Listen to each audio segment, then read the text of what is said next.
Chris, I want to go back to something you said just a little bit ago. You made the comment that the camps between Jerry and Alberto were kind of under Mm-hmm. one umbrella, but somewhat separate. Mm-hmm. Um, can you describe the dynamic between the groups at the time? You know, what we now, or I guess what had ultimately come to be Bowerman and Nike Oregon project, what that relationship was like, what the dynamic was, and again, before the race, was there a lot of communication? Did you guys ever train together, ever go on runs together? Was it competitive? What was that? What was that environment like? It was pretty cordial. We'd see them at the track while we were doing workouts, or while we were out running. We'd go and the easy runs we'd run together, depending on when you were starting, when they were starting. And between the coaches, it was friendly.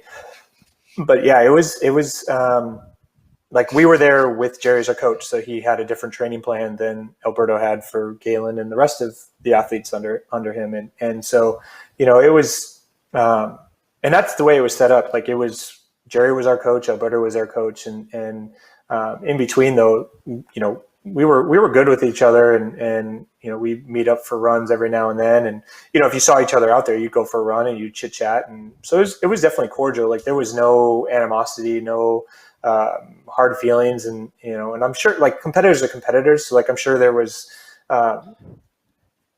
people that like, I really want to beat this person, but everyone was friendly. Everyone was outwardly very friendly.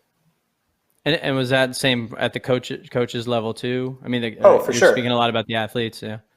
Yeah, I never saw anything negative. It was cordial, but it wasn't. They wouldn't dive into training talks or anything. I'm sure they had discussions and everything behind closed doors, but never.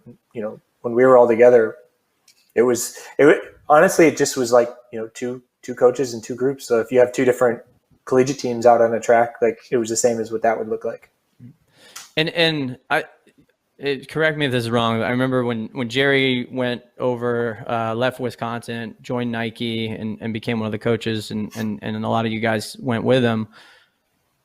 Was part of that move was, Alberto's always had kind of an assistant, that was we've seen, and maybe the assistant has a separate group within Alberto, but it's kind of under Alberto. Was it a similar, intended to be a similar dynamic where Jerry was working under Alberto, and it was intended to be one group, whether the groups train together specifically or not? It's actually a really good question. You'd think we would have asked details, but like we were always under the impression that it was under the marketing umbrella of Oregon Project, but that there were two different groups within one. And if it was any different, I never knew. But yeah, I don't think he was ever looked at as the assistant. It was he had his group and Alberto has his group, and we're all going to be marketed under the Oregon Project. And I don't know. I've been out of touch for a long time with how everything's going there, but like it could be that actually could. I have no idea if like by appearances it would look like Julian had been the assistant, but maybe that was the same setup that they had as well. I don't know. So this race happens, and I'm curious to understand how and if anything changed after, right? The groups that eventually split off. The names are significantly different, right? There's a clear Bowerman Track Club and Nike Oregon Project, different uniforms, different jerseys, singlets, and whatnot. What was the environment between the groups like after that? And did that race play any factor into that kind of more of what seemed to be a visual divide of brands, group brands at least? Well, everyone in our group jokingly said it was my fault that the groups broke apart because of that race, and which I disagree with. But within athletes, we actually joked like, can we still talk after the divorce? Like just because our parents don't get along, can we still talk? Like, are we still allowed to hang out? And like we still got together. And again, I would say the only time you ever sensed any angst was like if you were at a race and you're like, okay, our group's supposed to beat your group, like we're not allowed to get along. But like within training realms, like easy runs and stuff, like if you saw the other group, you hitch up and go for a run. Obviously, depending, like if you're just starting the run, they're finishing and they're rolling and you're jogging, like you don't. But yeah, if you kind of like the big Nike field that was there, like the soccer fields, like yeah, if you're all going at the same time, like yeah, link up and go for runs. And Senjuit's like moved down the road from me towards the end of my time there, beginning of his time there, and we'd meet up, watch some games, and I know he and Simon played a lot of poker, and we'd chit chat, and yeah, it wasn't, nothing really changed with regards to just how we treated each other. It was we just always joked about the divorce. Chris, I'm curious. You mentioned that on training runs you might say it was cordial, and obviously there's two training plans, and Jerry was your coach since college, but from a higher perspective, if you look down at the Nike campus and you see two American distance groups training, it does not make sense that they wouldn't train together.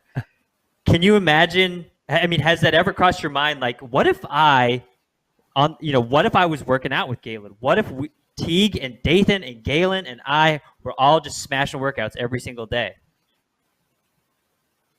I think, like, I do remember actually at one point looking at the soccer field, and because that's pretty much where everyone just started the runs, right outside the athletic center there, and seeing Dathan, Galen, Mo, Tegenkamp, and then I was on the field, 5 sub-13 guys. I'm like, where else in the world do you have this many guys who've run this fast running on the same field? Like, this is insane. And I honestly, it was one of those where like, this is pretty cool. Like, my life is a dream life. Like, this is awesome that I get to do this.